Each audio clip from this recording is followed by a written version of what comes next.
Hello, everyone, and welcome to today's ATI webinar presented by GovMates. I am Meg. I'm the Director of Engagement for GovMates, and I will be your moderator today. Just letting everybody in. Doors are open. We appreciate that you are here. If this is your first time joining GovMates for an ATI webinar, we are a technology scouting platform that provides matchmaking, networking, education resources for small businesses in the GovCon space. But today we are tackling a big topic, and I'm very excited about it. It's on how to win your first or your next award. So we are going to jump directly into some of the reminders that I have for you. To start us off, just a couple participation reminders.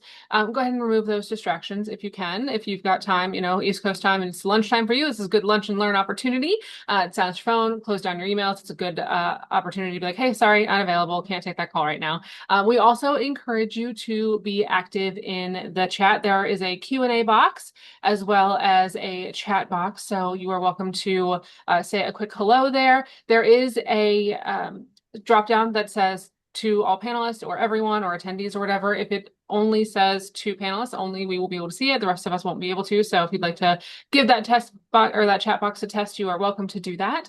And we will be taking audience questions throughout the discussion here. So if something is relevant to the group at large, we'll be sure to touch base with it. And if something is a little bit more nuanced, then I will make plans to connect with you after to get a more in-depth discussion post-event. And then finally, yes, we are recording today's discussion. So once that has processed and we've put it up online, we will get you that link to the email that was registered in the Zoom client on the other side. So you'll be able to get that probably this afternoon. If you don't see it by tomorrow morning, ati@govmates.com is the email that you will use in order to be like, hey, didn't grab my email or didn't get the replay. It might be stuck in my spam or whatnot. Send an email over there and we would be happy to get that over to you. So next thing I get to do is introduce today's panelists. So I am joined by Chris, who has worked extensively with companies and government teams across the consortium environment. Chris, will you do me a quick favor and tell us a little bit about who you are and what it is that you do for the ATI ecosystem? Yeah, sure. Thanks, Meg. So I am a senior program manager at ATI. I've been here 18 years. For the past 9 years, I've supported a number of different other transaction agreements, OTAs. And for the first half of my time at ATI, I supported several different manufacturing technology programs. Currently, my team manages the day-to-day operations of the Defense Industrial Base Consortium, which is making strategic investments to coalesce and expand the U.S. Defense Industrial Base to deliver more resilient supply chain. Awesome. So you've been here for a hot minute, as the kids say. I don't actually know if they say that anymore. They probably used to say that, but it's great to have you here. And quick question from your vantage point, is there anything that separates the companies that like crack this environment, the OTA environment quickly from those that struggle? Is there anything that you see that you're like, hey, that's a note of someone who kind of knows what they're doing? Yeah, I mean, I think to answer the first question about I think that where companies struggle the most, right, is where to start, right? How do they find opportunities aligned with their areas of expertise? So I think we'll dig into this a little bit more in the discussion. And there's a lot of great resources on the ATI website and the GovMates website, so we can dig into that a little bit more. Perfect. And I think that, as you mentioned, there are plenty of resources. So I will do my best as we're chatting to make sure to put some of those links into the chat box so you can grab them, but they should also be on the screen. So if there's something you need, you're welcome to just jump in, like I said, to the Q&A, the chat and ask. So I'm going to give you our roadmap for today.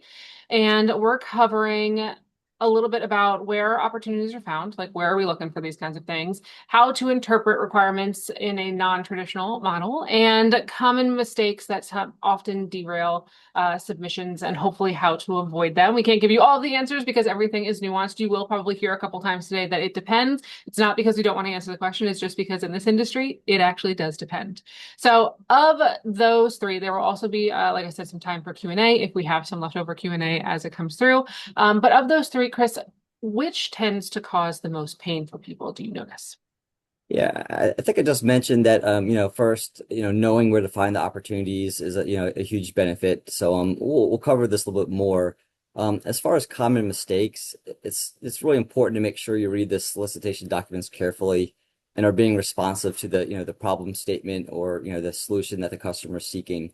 Each OTA has a specific set of technology areas they focus on, and the solicitation documents will spell out what technology areas that particular solicitation is focused on.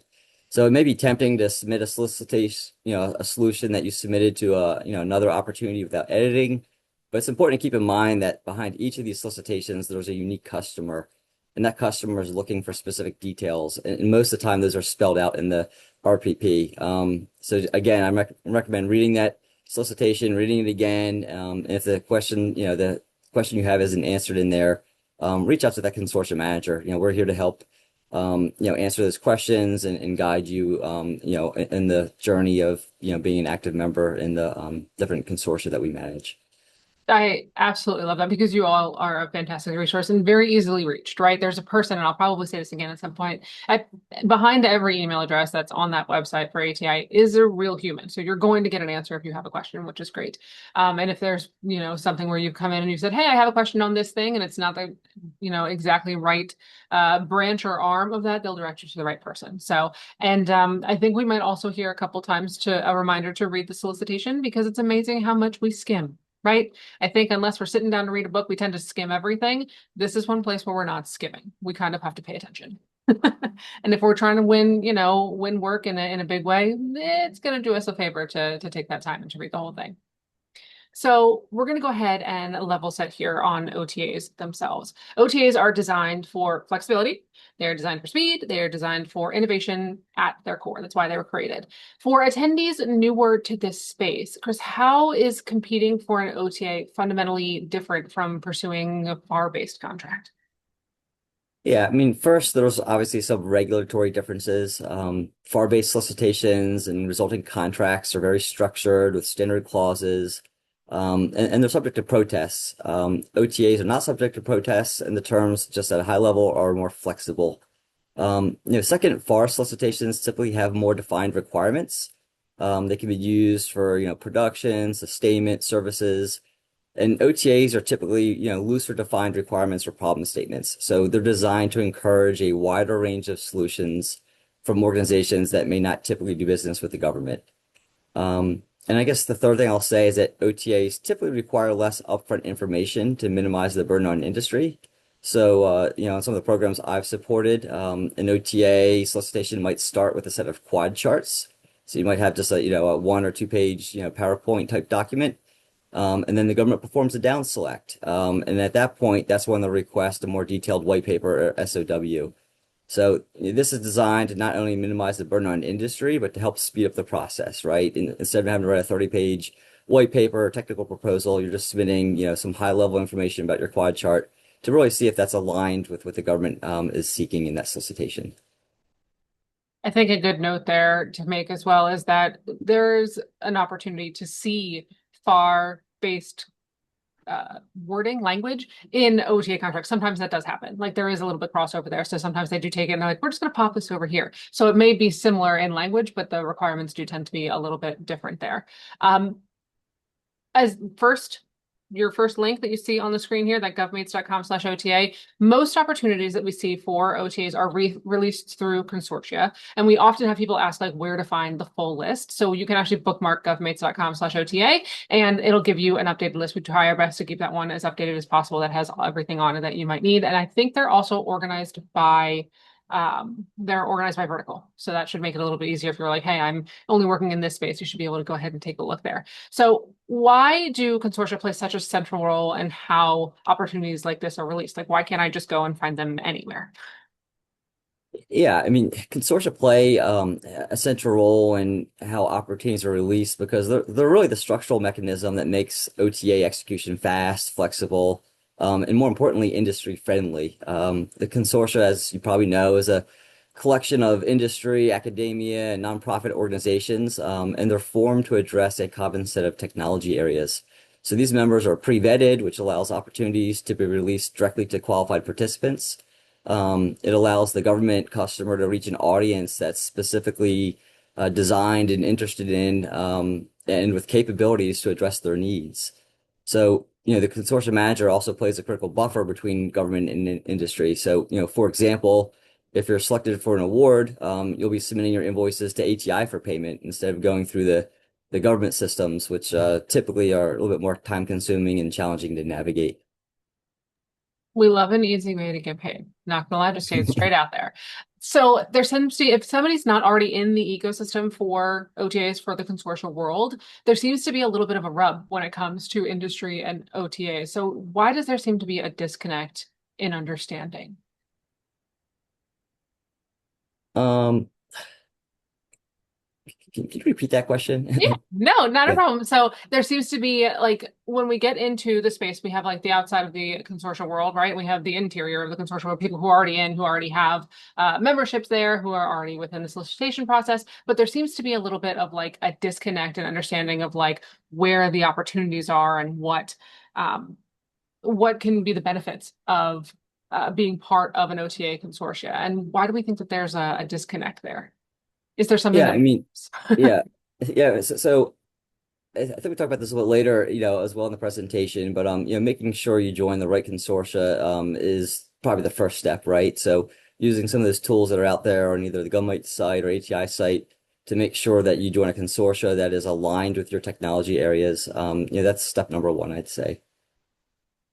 Perfect. And then we have a note here about evaluation, right? So when evaluators tend to review proposals, they're emphasizing more technical merit and mission fit, and there's more of an opportunity for the art of possible. So I just want to make that note there. So it's not necessarily like just a yes, no, like they're looking for solutions. They're looking for a little bit more flexibility in there.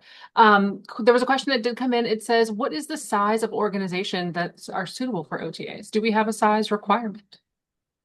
Yeah, so the OTA allows, and the consortia, right? You join a consortia, right? And to respond to government other transaction agreements. So yeah, they accept a range. So you can be an academic organization, you could be a nonprofit organization, or you could just be a company. And within the company, you could be a small or large organization. So yeah, there's no minimum or maximum. But you will, when you apply for a, membership, you will have to identify either as a small or a large company. So all are welcome, which we like. I also had another question that came in that says, do we need a registration on, I think it's govmates.com in order to see the full organized list of OTAs? They just joined ATI and they want to make sure they connect the dots to stay on top of the process. So as part of your membership in as an ATI consortium member, you also have access to GovMates. So you would go on to govmates.com/membership and create a profile. It is free to do so. And that would actually give you access to a lot of our members, member trainings like this, as well as matchmakings and networking and all kinds of stuff like that. But you can actually just view the govmates.com/OTA. You can just view that. It's a regular web page, so you don't need to be logged in to see any of that. But that was a very good question. I appreciate it. All right, so let me see if I can get to the next. There we are. All right, so we are looking at where to find opportunities. So we're getting down into brass tacks a little bit. If I am a business trying to win my very first project, where should I be looking consistently? Is there somewhere that I look and say like, hey, this is where I need to keep an eye on? Let's see here. So I think many of you are probably, on the phone are probably members of one of our existing consortia, right? So that's a good place to start. The other place I would start is, the ATI website. So if you're looking for, a different, you know, technology area within your organization is, I don't have the, did you put the link in the chat already for that? For the For the, governments.com/OTA, I will stick. yeah, I guess you have similar Yeah. tools on there. But yeah, on the HCI corporate website, there's a tool where you can put in your technology area, and that'll recommend some different consortia that you could join as well. I'm actually just going to throw ati.org in there because that's a great one for anybody to use. And I think you guys are going over a website rehaul and it's beautiful. So it's a good time to get in there and take a look. Other options there. What signals tell you that something might be coming before it's formally released? Are there any like hints or notes that we can look at in the industry and be like, hey, something's coming down the pike?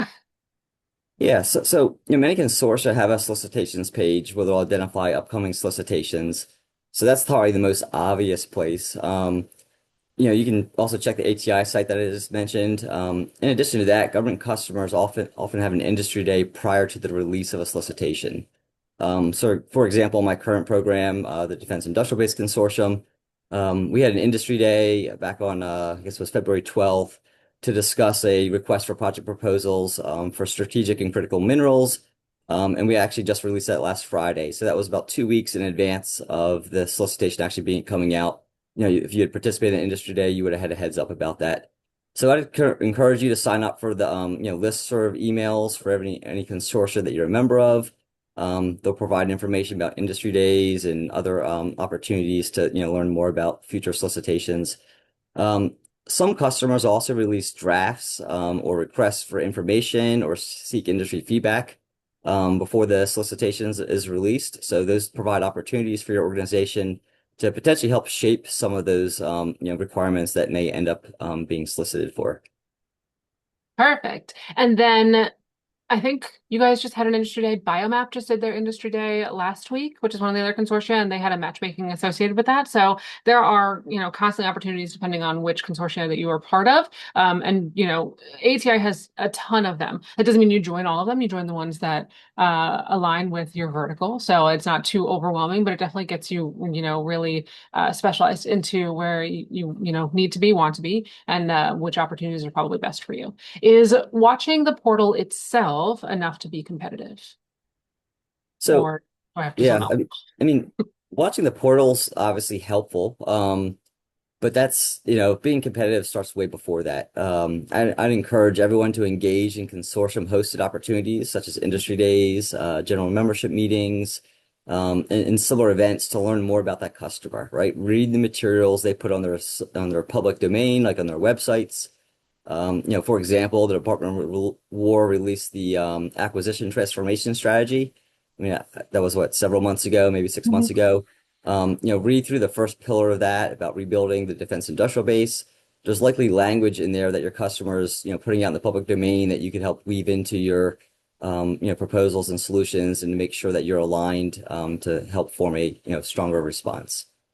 Perfect. And I did have somebody ask, like, where is the page where we can find future solicitations? It differs for each consortia. Each consortia has their own web page, and usually it's you have like a member login once you get in. And once you get into that, you're able to get in and kind of see, everything that's going on there and what's coming up, or at least what's been released and what was released in the past, all that kind of stuff. But those are membership based, based upon the website to make sure that you get in there. Also, if you are an ATI member and you utilize their collaboration app, which is just, like a phone app, there are solicitation announcements on there as well. So I've actually, I've used that one plenty of times, especially when we're at conferences and things like that, that talk a little bit about, who's in what consortium and, things that we have in common and that sort of thing. So that collaboration app, you can just like type it into I think it's Google Play or the App Store on iPhone, so you can kind of get into that and look at that as well. So, as well as I mentioned earlier, GovMates hosts ATI-specific virtual matchmaking every single summer, so you don't even have to travel. You can do it from the comfort of your office. And as well, we also do matchmaking alongside industry conferences. So like AUSA in October and CR Space. CR Space is actually coming up in April. So if you would like to get involved in that one, if you're coming up to do CR Space and you'd like to be involved in matchmaking for that, keep an eye on your email. But also you can send us an email and we'll get you the information for that one as well. But those are two opportunities that are coming up that we do annually, which we really enjoy, that are opportunities to kind of figure out who's talking and getting into, or at least in front of primes or integrators who may have opportunities for you.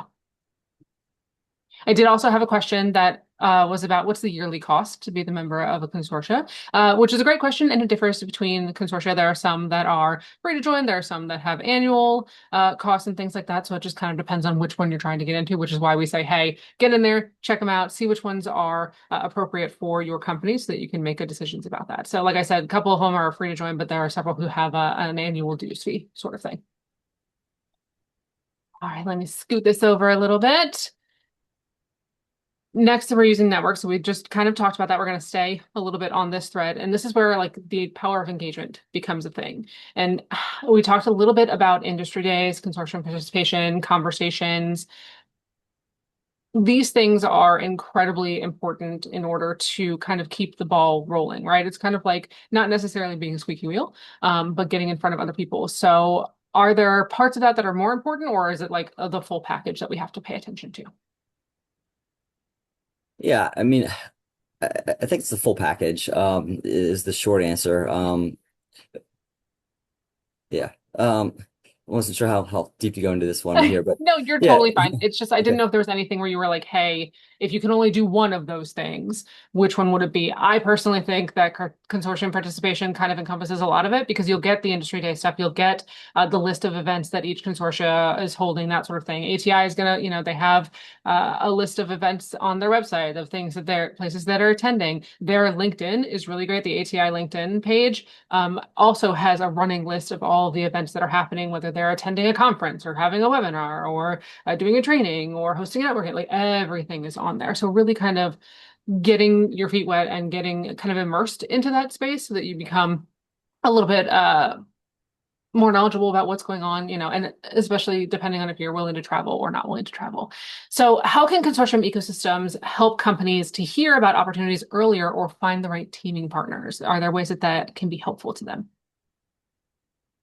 Um, yeah, I mean, before I go into that one, just as far as participating in industry days and consortium participation, I did want to emphasize that the signal about government priorities and pain points and funding intent. A lot of times, you can get clues, through dialogue before a solicitation is released, right? So, industry days may reveal how the government's framing the problem. Which, hearing the government talk about it is different than, reading about it sometimes. Consortium engagement, also will help you maybe find potential partners, and identify competitive positioning. So I think those are great things to do as well. And just remember, some companies, we always encourage active participation, but if you're just sitting there waiting for an RFP or RPP to show up on the website, you may be a little bit behind some other competitors that are out there engaging with those customers in industry days or participating in the networking events that the consortium hosts. So again, we always encourage you to be an active member of the consortia that you join. Um, I think, Meg, your other question was about how to find opportunities earlier, right? Teaming Yeah. partners, is it right? Okay. Yep. Um, yes. So, again, kind of on that same thread is that the consortium environment functions as a call it an early warning system, right? We talked about the industry days, but we also have there's also matchmaking networks, right? Because information tends to circulate informally through things like working groups and technical committees, member calls, peer-to-peer conversations on the sidelines of a meeting or an event. So those are all really good things where you might get some clues and information and just maybe network with some of your members to form a stronger team. Um, Government stakeholders will often socialize problem sets and capability gaps and concepts with the community to gauge interest and shape the scope. So it's not uncommon maybe for a government customer to release a request for information to kind of help figure out where those pain points are to help them actually write that solicitation. So responding to things like RFIs gives you an opportunity to maybe potentially shape that requirement, perhaps in the direction of your company versus someone else. If Um, they challenge, then it's sometimes easier to see what the opportunities are for solutions versus yeah. trying to figure it out before you release it. Yeah, so I think the key is just be an active member. Join the listservs, participate in virtual events, in-person events. The more activity, and time you dedicate to the consortium, the more you're going to get out of it. Perfect. I also had somebody ask, like, hey, who do I contact for, because we were talking about opportunities, who do I contact about Sierra Space? I'm going to go ahead and throw the email down there. So if you have a question about Sierra Space, you can just pop it over to us and we will take care of that, not to worry. So make sure you keep a note of that email address, matchmaker@govmates.com, just in case you're on the replay and you can't see the chat. Also, on that note, there's a note here that says leverage your GovMates profile. So I talked earlier about how, like, hey, if you're a member, you can join GovMates and you have access to all these really cool things. Regularly updating your GovMates profile with past performance and capabilities and customers, it gives your profile the ability to be better matched with searches for primes and for opportunities that come up. Because we might get a call from somebody that says, hey, I need somebody with this past performance and these set asides and this capability. And we can throw that into our system and, produce a list that we then hand to them and say, hey, go forth and conquer. So having that information in there and updated regularly gives you a better chance, a more specific chance to be matched with somebody who meets, both needs, right? Their need is met, your need is met, and the match becomes a little bit more fruitful for both companies. So staying on that thread, when is it a good time? When does it make sense to prime versus to join somebody else's team? Like, when does it make sense to be like, hey, I'm going to go after this on my own versus like, I would like to create it, like pull a team together and then answer a solicitation? Yeah, that's a great question. We actually get that a lot. So, number one, most consortia require the prime contractor to be a member of that consortia. You don't necessarily, every consortia is different, but in most consortia, you don't have to be a member. If there's a team member to a prime, you don't have to be a member of that consortia. Um, so if you only have a partial solution to the problem, um, that's kind of going to determine whether or not you need to form a team in relationships. Forming relationships ahead of time with potential primes is important. So, just because you might not have that whole solution, that might mean you're a good candidate to join someone else's team that is the prime. A lot of our consortia will have what we call speed networking events. So when a solicitation comes out, the consortia will host a virtual event to allow members to present what their collaboration interests are. So you could, sign up and typically get, just a couple of minutes to say, here's the name of my company. This is the technology that I have to offer. And I am looking to, join someone else's team, or I'm looking to be the prime and I want team members to help fill these gaps on my solution. So, again, being engaged in the consortia is really, the best recommendation I could probably give on this call. Um, the other thing I'll say is that if you're a traditional defense contractor, and that's specified by statute. So reach out to the ATI or GovMates if you need a clarification on that. But if you're a traditional defense contractor, it's important to be mindful that per the OTA statute, you'll be required to provide 1/3 cost share unless there's significant non-traditional participation. So if you'd like to avoid that requirement for 1/3 cost share, teaming with another member of the consortia or a non-traditional would be recommended. Perfect. What makes a teammate attractive in the OTA environment? Like does it only past performance or are there other things that can help fill those gaps? Yeah, it's probably a little tricky to answer, but I'd say obviously, an attractive teammate is one that's going to help make your proposal stand out, right? It's someone that maybe reduces risk while increasing the speed or technical credibility of your solution. So that, that partner ideally would have a, clearly differentiated capability that aligns tightly to the, problem set or requirements that customer is seeking. Demonstrate ability to execute prototypes quickly. A collaborative partner, someone that's willing to, work with you, is obviously beneficial. Um, OTA sometimes emphasize like iteration and milestone-based progress. So desirable partners are transparent about costs. They present, realistic timelines, and they're comfortable, working and refining that scope, in dialogue with your organization and the government. So, yes, I mean, someone with history working with the government is also beneficial as well, not necessarily required. But I think kind of summarize it, the most sought after teammates are probably the ones who combine, innovation and, you know, operational maturity and execution, right? Just helping to strengthen your solution. Definitely. There was a question earlier and it said, is the OTA space a little bit more favorable toward companies that don't have government past performance? And I think that that's one of the things where it shines because there are many companies that come from a commercial background and they come from a commercial background and they come over and they're like, hey, could we potentially take our solution, our, innovative technology and scoot it over here into a government space. And that is, a way to do that. So you don't have to necessarily have, deep past performance in order to be successful in this space. You'll develop it as you get into these teams and as you start doing this work. So is it a requirement? No. Does it help? Of course. I mean, everything helps, but it's not something where you're like, hey, you have to do that. You just have to fit, some of the other requirements that come into it, with being a non-traditional and all those sorts of things.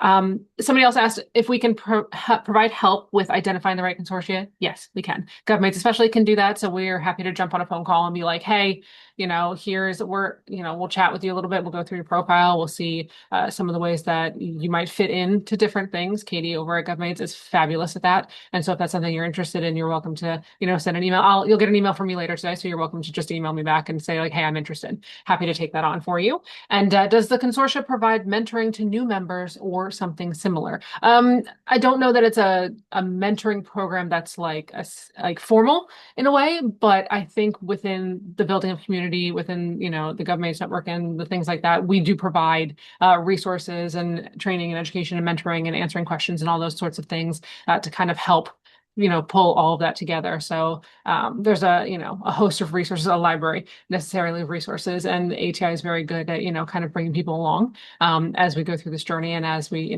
progress through work in all the different consortia. So kind of wanted to just hit on a couple of those since they had come up there. I want to keep us on track and scoop forward a little bit. We talked a little bit about teaming and putting that together. Let's talk a little bit about technical requirements, right? We're going to see them a little bit differently. OTAs often describe problems very differently than a traditional RFP. So it's important to focus on the specific problem the government is trying to solve versus pointing out additional shortcomings, right? Like we don't want to be like, hey, we want to solve this problem, but also do you know these 4 other things that need fixed? That's not necessarily helpful when it comes to, they focus on one thing at a time usually. How can companies adjust the way that they read the requirements? I know we talked earlier about like, hey, read it, but how should we be looking at it? What lens are we using? Yeah, so we talked a little bit about this a little bit earlier. A lot of times OTAs have broader what we call problem statements, right? So the government's not spelling out and decomposing requirements into highly specified tasks and evaluation factors. Instead, the OTA project announcements will also often describe like a capability gap or operational pain point or desired effects, right? So the key adjustment organizations should make is try to identify that core problem the government's prioritizing right now. Not every adjacent, vulnerability or future enhancement that could, potentially be addressed. You should ask, what is that sponsor trying to demonstrate by putting out the solicitation? What is that prototype they're looking for? And then while you're thinking about that, what constraint or timeline, integration environment, budget, transition pathway, is driving this effort. So, what would, at the end of the day, they want a prototype. Most OTAs are for prototyping. There are resource ones out there, but most of them are prototypes. So what would that usable in the field prototype look like at the end of this project? I think that's something to keep in mind. I guess equally important, companies should try to, resist expanding the scope by highlighting, additional shortcomings or broader, issues unless those, directly strengthen your proposal. So again, just focus on what the customer is looking for, and make sure, your cost is realistic, the timeline is as fast as you can make it, and how you're going to demonstrate that to really show that prototype and success to the customer. I'm going to jump down a little bit in our questions and kind of stay on that thread. How much maturity do you think evaluators expect in a prototype effort? I know it's not standard across the industry, right? But is there a level of maturity that they expect to see when we come with a prototype answer, or is it kind of like sky's the limit?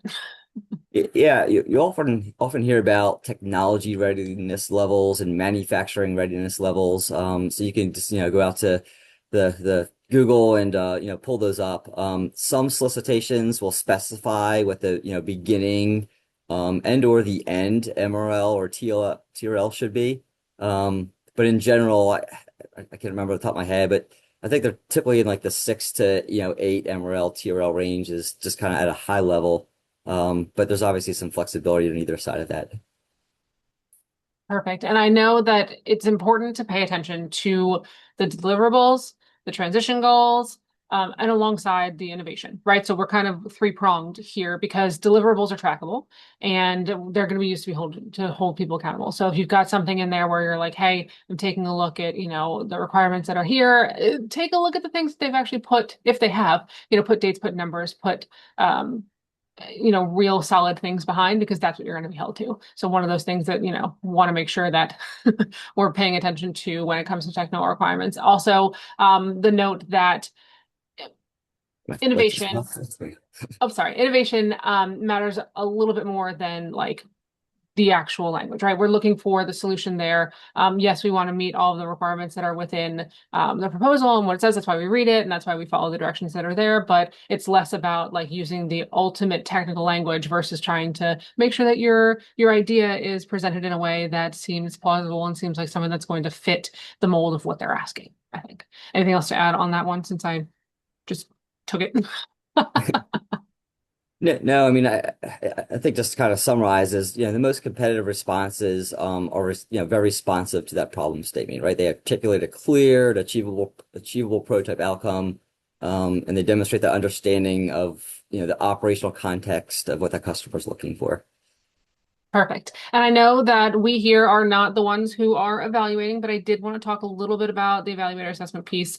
So I know we're not going to have like 100% answers on this one, but just kind of wanted to get your thoughts on it. So we're going to move into the reviewer mindset there. When evaluators sit down with a stack of white papers or a stack of quad charts or whatever it might be, what do we think tends to rise to the top? What things make something stand out? I know we're probably not using clip art, but Um, yeah, I mean, as you mentioned it, ATI as the consortium manager is not the ones evaluating your submissions. That's a government role. We provide tools and services to help them and facilitate the government's evaluation in the most efficient manner.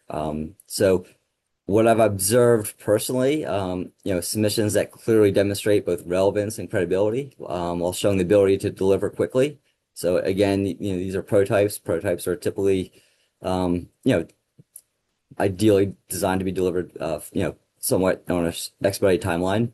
And then realistic costs, right? If, just be realistic. Those tend to rise to the top. But again, we're not the evaluators. That's just kind of what I've observed indirectly. is there anything that you've noticed that will sink a promising idea? Where you're like, oh, that was a poor choice. Yeah, so I'll probably say this 5 more times, but we're not the evaluators, right? Just want to make sure that's abundantly clear.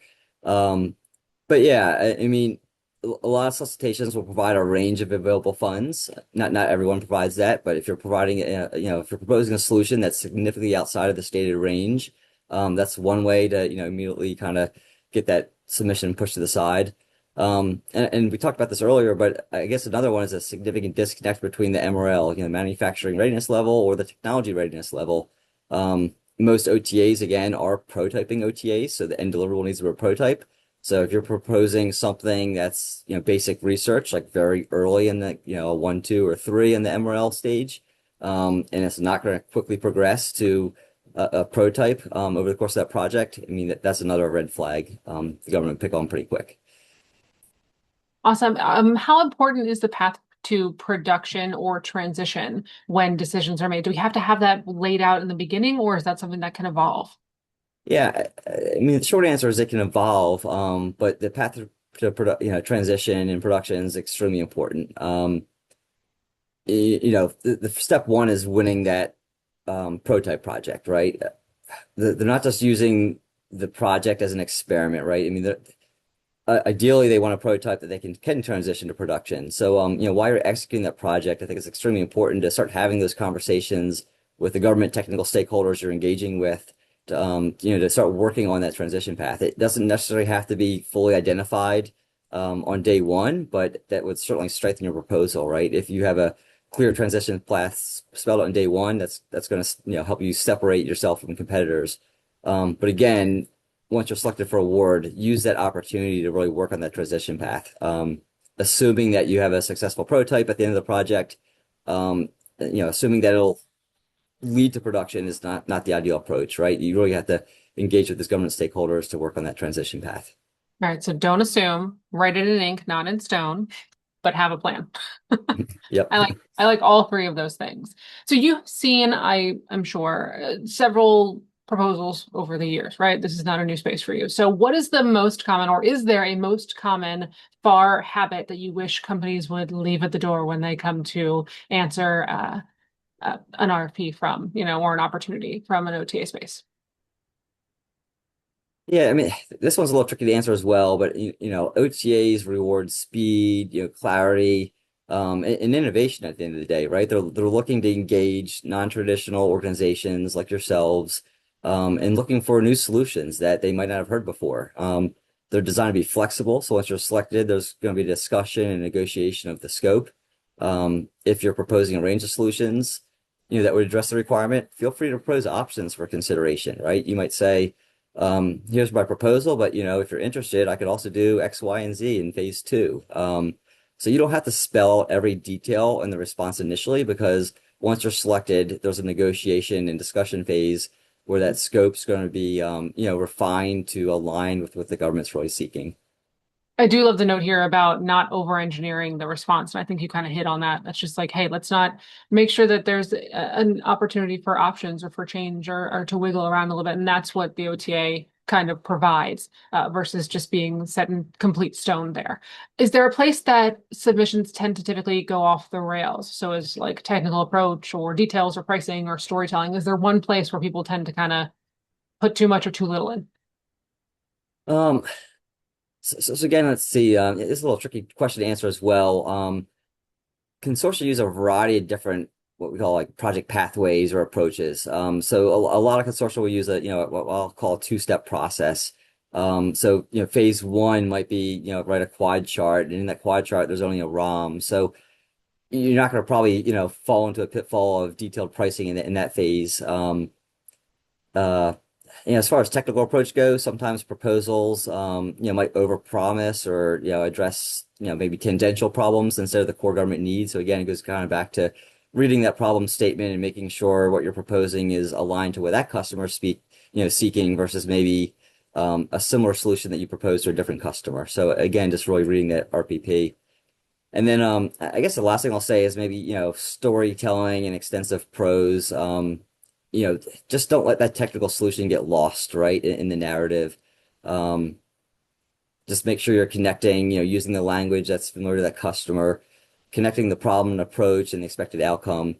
Um, yeah, that's probably the No, best I advice. think I think that's great. I think for having an unclear narrative is definitely going to muddy the water. And if it overshadows the technical solution or the approach there, you're going to miss out on, you don't want somebody's eyes to glaze over when they're reading it. So having, a weak or an unclear storytelling piece in there is just going to kind of be a detriment that we can kind of avoid. So make sure that we said we're reading it, we're following any of the portal requirements or formatting instructions. You don't want to get dinged because you didn't use the right size font, right? It may not seem like it matters, but it matters. If it's in there, it matters. So that's why, we follow it. So on the note of kind of avoiding some of those pitfalls, we're going to make this somewhat actionable if we can. If you could hand companies like a pre-submission checklist and be like, here's what you have to do, what would be on it? Yeah, I mean, number one is problem alignment. Have you clearly identified the government's stated problem or capability gap? And does your proposal stay focused on solving that problem without, veering into, left or right tangential issues, right? I guess number two is technical feasibility. Are your proposed solutions executable within the prototype timeline and budget?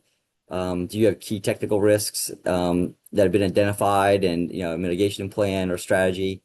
And again, we've talked about this, but is your solution at the right level of technical or manufacturing maturity, right? Like TRL 5 to 7 for prototypes.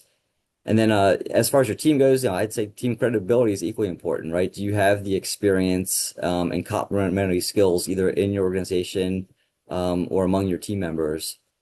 And then again, most important is execution and milestones. Most consortia will provide a template for either the quad chart or the statement of work. So, are you clearly identifying deliverables and milestones?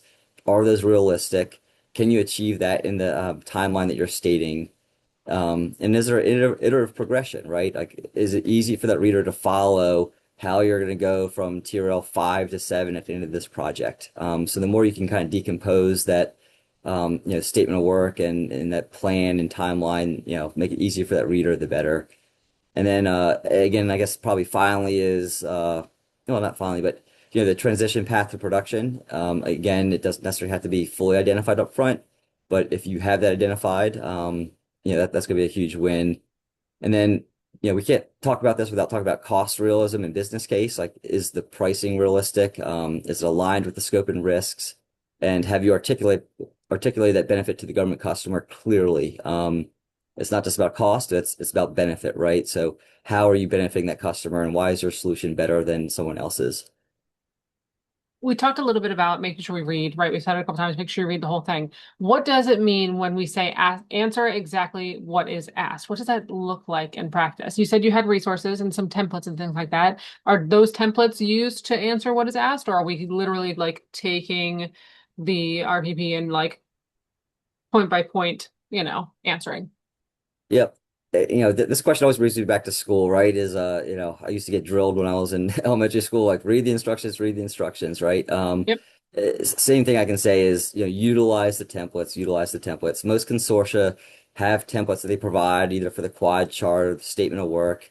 And it'll tell you, give you the section heading and tell you like little, helpers that say what they're looking for in that section. So just again, just follow that. It's pretty self-explanatory. It's designed to make it easy, designed to minimize your time and the burden on industry. So again, using those templates should make it very easy for the evaluator to find the information they're looking for.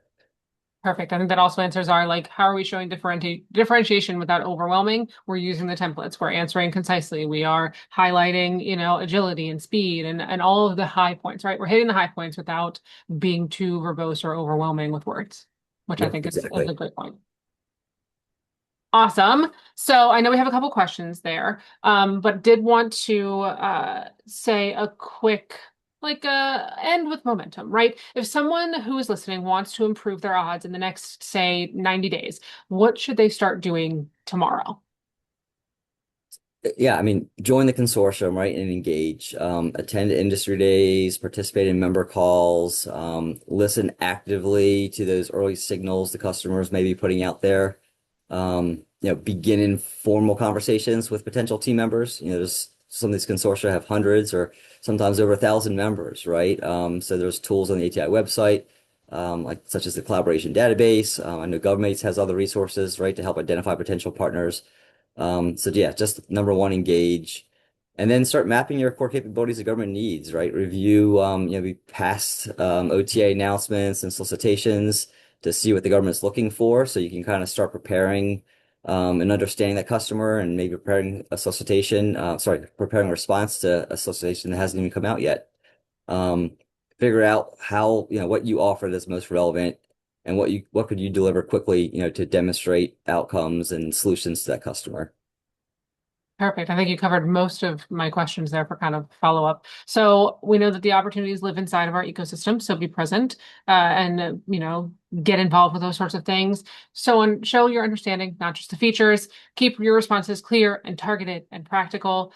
We love the art of possible here, but we can share it in a concise way that really, gets into the meat of what we're doing and why it matters. And make sure that you are engaging in those partnerships as you need to. Had a couple of questions. I know we're going to get, we'll take a moment and kind of see what we didn't follow up on quite yet. So I will go over to Q&A real quick before our time is up. One of the questions was, what are the cyber requirements to join a consortia? Like, do you have to have CMMC already or something of that nature? Or is it something that you can be working on as you, go into your membership? Yeah, so each consortia is going to be a little bit different, but I mean at this point of where CMMC is headed, I would encourage every company to start working on that CMMC level one if you haven't started on that already. It's not a requirement necessarily of every consortia yet, but it's heading in that direction. So the earlier you can start on that, the better. And then every consortia website will have the requirements to join on there. So some you might have to have something called like a DD 2345 that allows you to handle certain types of controlled and classified information. Um, others may have CMMC requirements, others may have other requirements. So yeah, just really focus on what's listed on that consortia's how to join page. If you have any questions, ATI is here to help you. As Meg said, there's real people behind every one of our email addresses. So There definitely is, and they're really smart people, which I love.